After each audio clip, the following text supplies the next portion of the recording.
Hey everyone, thanks for joining us for this deep dive. Yeah. We've been getting a ton of messages from you guys about feeling overwhelmed at work lately, and well, we get it. It's tough out there. It really is. So we're diving into this book, Mental Health and Work, a no-nonsense guide to try to get some real strategies. Yeah. It's kind of like having that friend that'll give it to you straight, Yeah. but, they're doing it because they care. Exactly. It's like tough love in a way. Totally. So to get us started, this guide dives right into, the hidden costs of stress. We kind of throw that word around a lot, oh, I'm so stressed. But it's the guide really brings home that it's not just in your head, right? Chronic stress is seriously messing with your brain, your body, your whole system. It's true. And I think we often forget about the physical impact. It's not just feeling a little frazzled. Stress can really mess with your brain chemistry, your emotions, even your immune system. Yeah, it's kind of scary how easily we can just brush those signs off. You're tired all the time. You dread Mondays like it's a horror movie. And let's be real. Everyone around you is walking on eggshells because you're one wrong word away from snapping. Oh, yeah. I've been there. And the guide actually calls those out as classic red flags, exhaustion, the Sunday scaries, being super irritable. So true. So what does the guide say we should do about it? How do we fix this? Well, the guide is very direct about taking control, really taking ownership of your situation. Okay, so it's not about escaping work altogether or anything. Right. It's more about setting those boundaries. I think that's the biggest thing, saying no to those pointless meetings that could have been an email, and learning to work smarter, not just harder. Okay, so boundaries work smarter. Yeah. Got it. That makes sense. But I've always thought being a perfectionist was a good thing. You care, you want things to be right. But this guide is saying perfectionism is actually like a trap. Yeah. It seems counterintuitive, right? You think wanting to do things perfectly is a strength, but the guide actually explains how perfectionism can totally sabotage your productivity. Oh, wow. So it's actually making things worse? Pretty much. It's you get so caught up in making everything perfect that you end up spinning your wheels, creating all this stress, and actually getting less done. Ugh, that is so me. I can totally relate to that. I remember this one time I was working on this huge presentation. Yeah. And I spent hours tweaking every tiny little detail that probably no one would even notice. Oh, yeah. I've been there. I ended up pulling an all-nighter, and I was so burnt out the next day. It was awful. That's exactly what the guide is warning against. It's about shifting your perspective. True success isn't about being perfect all the time. It's about consistent progress. I like that. Consistent progress. It is. And to do that, the guide suggests setting time limits for yourself, actually setting a timer and focusing on getting things done, even if they're not absolutely flawless. What do you think? Could you see yourself trying that? Totally. I think that shift in mindset from perfection to progress could be huge for me. I think so too. And it actually ties into another big myth that the guide tackles. The whole idea of work-life balance. Oh, yeah, I was going to ask you about that because it feels like everyone is always talking about work-life balance, but who actually has it figured out? Right. It's this elusive unicorn everyone is chasing, but no one can ever seem to catch. Exactly. And it always feels like you're sacrificing something, whether it's time with family or friends or hobbies or just time to relax and recharge. Totally. And the guide suggests a different approach altogether. Instead of striving for that perfect 50-50 split, which is pretty much impossible, they encourage you to focus on control. Control. Yeah, control over your schedule, your energy, how much of yourself you're giving to work. So it's more about setting boundaries and making choices about how you spend your time and energy rather than trying to achieve this mythical state of perfect balance. Exactly. It's about being intentional with your time and energy. Think of it like this. You're guarding your time, like a dragon protects its treasure. So what are some things that you already do or you could start doing to protect your time and energy? That's a good question. I definitely need to work on the whole checking emails constantly thing. Oh, yeah, that's a big one. Even when I'm supposed to be relaxing, I'm still glued to my inbox. It's a problem. I hear you on that one. It's a tough habit to break. But maybe setting a hard stop time for work and actually sticking to it could be a good first step. Yeah, I think that's a great idea. I'm going to try that for sure. But okay, so we've talked about boundaries and working smarter and letting go of perfectionism. But there's another thing that can really impact your mental health at work. Toxic work environments. Oh, yeah, that's a big one. And I think this is where a lot of people get confused because isn't all work stressful to some extent? So how do you know if it's actually toxic or just part of the job? That's a really good question, and the guide is very clear that there's a big difference between a job that's just demanding and one that's truly toxic. Okay, so what's the difference? It's not just about feeling stressed, it's about feeling constantly drained, anxious, like you're walking on eggshells all the time. You know that feeling you get when you spill coffee all over yourself right before a big presentation? Uh-huh. It's like that, but all the time. Oh, no. Okay, so what do you do if you realize you're actually stuck in a toxic workplace? Yeah. Like, does the guide offer any advice for getting out of that situation? This is where the guide gets, like, really tough, but in a good way, like that friend that tells you what you need to hear, even if it's hard to hear, you know? Yeah. It straight up says, no job is worth sacrificing your mental health. Wow. Straight up. If you're feeling constantly drained, anxious, disrespected, it might be time to start planning your escape route. I mean, that's powerful, but sometimes it's easier said than done, right? Like, what if you need the job or you're afraid of what people will think if you quit? Yeah, I totally get that those are real concerns, but the guide reminds us that we have more power than we realize. It starts with recognizing those signs of toxicity. You know, like a micromanaging boss constantly being afraid of making mistakes, just a general lack of respect. And then once you see those signs, it's about taking action to protect yourself. Okay, so what does that look like? Taking action. It could be a lot of things. Yeah. You know, maybe it's having some difficult conversations, setting firmer boundaries, or even starting to look for a new job that aligns better with your values and your needs. So it's about recognizing the problem and having a plan instead of just staying stuck in a situation that's hurting you. Exactly. And that actually leads us to another important topic, burnout. You mentioned feeling overwhelmed at work, and burnout is often the result of pushing yourself too hard for too long. Burnout. Yeah, it's like a buzzword these days. Yeah. Everyone is talking about burnout. But it Yep. sounds like the guide is saying it's more than just like, feeling tired after a long week. Yeah, it's way more than that. The guide describes burnout as like a total shattering of your motivation, your energy, your mental health. It's like your battery is completely drained and you're running on fumes. Oh, wow. So you can't just like power through it. Nope, that's a recipe for disaster. The guide is really clear. You need to actively recover from burnout. It's not something that just goes away overnight. It takes time, effort, and a willingness to put your well-being first.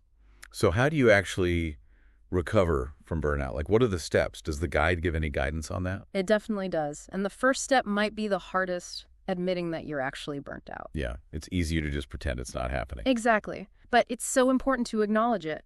Once you've done that, the guide suggests some concrete steps, like setting those hard boundaries we talked about, prioritizing rest and recovery, like actually scheduling it into your calendar and figuring out which tasks or activities are draining your energy and eliminating them. Okay, so it's about recognizing the issue, taking time to recharge, and making changes to prevent it from happening again. You got it.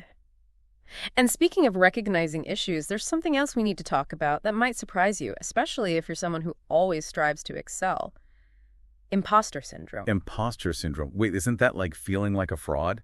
How can that possibly be a good thing? I know it sounds strange, but the guide actually suggests that if you struggle with imposter syndrome, you're probably doing something right. Whoa. Okay, that's a new perspective. Tell me more. Well, the guide explains that it's often the people who are high achievers, the ones who are really dedicated and passionate about their work, who are most likely to experience imposter syndrome. Really? Yeah, it's almost like a side effect of caring deeply about what you do. So it's not actual incompetence. It's more like a distorted perception of your own abilities. Exactly. It's that voice in the back of your head that says, I'm not good enough, or they're going to find out I'm a fraud. Oh, yeah, I know that voice. I think a lot of people can relate to that feeling, especially in those really demanding work environments. Totally. Yeah. So if it's so common, how do you actually overcome it? Does the guide have any solutions for dealing with imposter syndrome? It does, and it's all about like rewiring your thinking. The guide suggests detaching your self-worth from external validation, focusing on celebrating your achievements instead of downplaying them, and taking action even before you feel 100% ready. That's interesting. So you're basically pushing yourself outside your comfort zone and proving to yourself that you're more capable than you think you are. Exactly. And this whole idea of challenging your fears and pushing your limits actually ties directly into the next topic we're going to explore, the fear of failure. But we'll dive into that more deeply in the next part of our deep dive. Welcome back, everyone.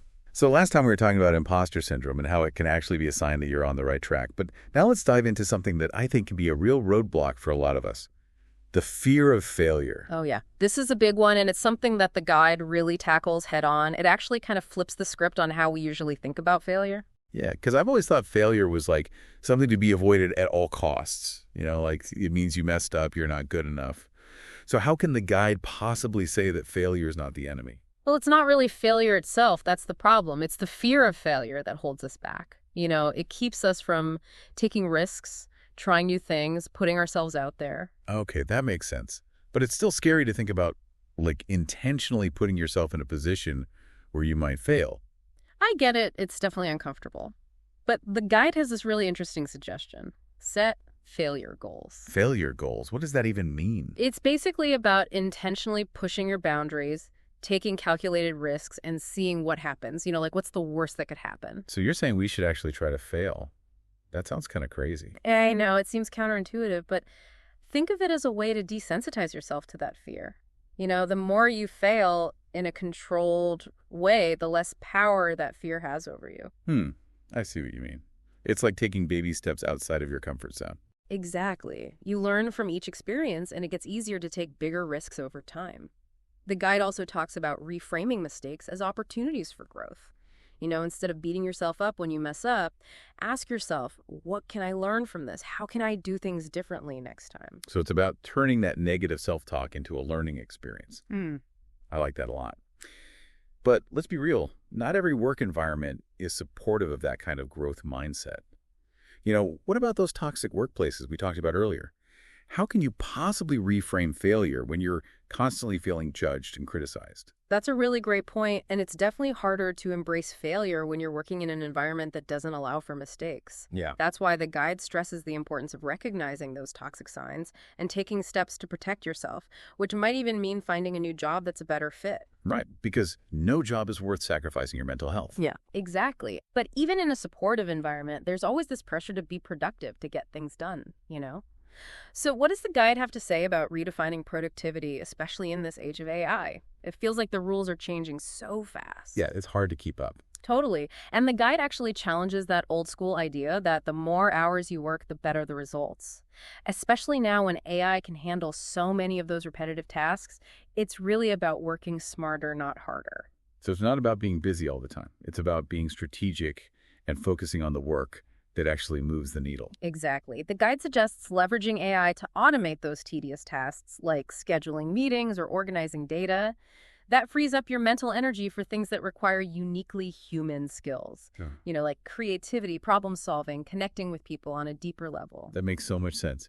It's about using AI as a tool to enhance your productivity, not replace you altogether. Right. And it's also about reclaiming control over your time and energy, which brings us back to that whole myth of work-life balance. Remember, the guide encourages us to focus on control rather than striving for some impossible ideal. I'm starting to see a theme here. Control boundaries, taking ownership of your time and energy. These are all things we can actually do, even when it feels like everything at work is out of control. But the guide also talks about self-compassion, which seems a little, soft for a no-nonsense guide. Yeah. How does being nice to yourself actually help you succeed at work? I know it might seem a little counterintuitive, but the guide is very clear. Self-compassion is not about making excuses or letting yourself off the hook. It's about treating yourself with the same kindness and understanding you would offer a friend who is struggling. So it's about creating a more supportive inner dialogue. Like instead of beating yourself up for every little mistake, you're acknowledging that you're human and everyone makes mistakes. Exactly. And that constant self-criticism can actually be incredibly draining and counterproductive. It creates a lot of unnecessary stress and anxiety, which can cloud your judgment and make it harder to focus. When you practice self-compassion, you're actually freeing up mental and emotional energy that you can then channel into more productive work. Yeah, I'm starting to get it. It's like you're creating a more positive and supportive work environment, but inside your own head. Exactly. Self-compassion helps you approach challenges with more resilience, bounce back from setbacks more quickly, and learn from your mistakes without getting bogged down in all that self-doubt. It sounds like self-compassion is a key ingredient for creating that inner sense of control we were talking about earlier. Absolutely. And it ties directly into another powerful message from the guide: detaching your self-worth from work. It's a simple idea, but it can be really profound. Work is what you do, not who you are. That's so true. But it's hard to remember that when it feels like work is consuming your entire life. Yeah. So how do you actually start to separate those two things? The guide offers some really practical tips, and it starts with setting clear boundaries between your work life and your personal life. So things like having set work hours, not checking emails after a certain time, and creating a designated workspace that you can physically leave at the end of the day. Exactly. It's about creating those physical and mental boundaries that signal to yourself and everyone else that work time is over. Okay, I like that. But what about those times when work inevitably bleeds into your personal life? Like when you're out to dinner with friends and you can't help but check your phone for work emails. The guide acknowledges that it's an ongoing process, and there will definitely be times when those boundaries get blurred. The important thing is to notice those patterns, be kind to yourself when you slip up, and just keep recommitting to those boundaries. It's all about progress, not perfection. I love that. It's a good reminder that creating a healthier relationship with work is a journey, not a destination. And it's a journey worth taking.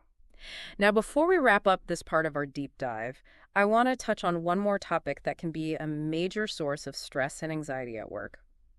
Managing difficult conversations. Ugh, yeah, those are never fun.